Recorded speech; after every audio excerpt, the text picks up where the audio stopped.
Look, your tech doesn't suck. You really just need to master it. Most businesses are only using 20% of the technology that they have access to. So if you want to unlock the rest of that 80%, then you better listen up because these five things are what our clients are seeing most frequently impact their business.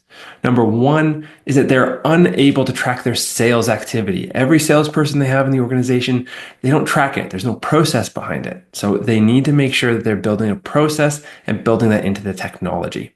Number two is job costing. Now, if your bank balance continues to decrease and you are unsure why while you're still bringing in new work, well, that's a pretty clear sign that maybe your margins aren't quite as profitable as you thought. And you need to start tracking your jobs more effectively.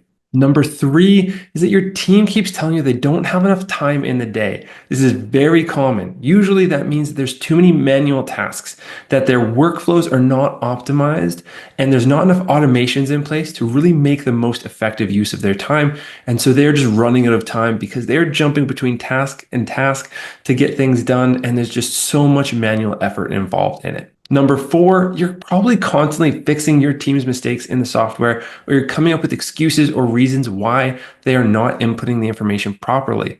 This really just does relate to your team not having enough training. So you want to go through and you want to make sure that you're constantly giving them new tips of how to use the tool. Make sure they understand it and have a champion in your organization who's going to own the tool and train your team. Now, last and not least is your team telling you you're spending too much time jumping between the different tools.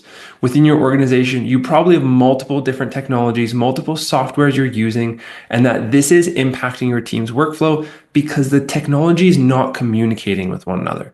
You want to be able to have a seamless integration between these different tools so you're not having to enter data in multiple times and potentially have errors come through because your team is entering in the wrong information. Now, all these five things together are a clear sign that you might need some help when it comes to your CRM and your technology stack. So make sure you book a discovery call with me, and I'd be more than happy to run through where your systems are at and how we can get you to a place that's so much more effective for your team and your organization to grow and scale to your wildest dreams. Now, let's dominate your market. Bye for now.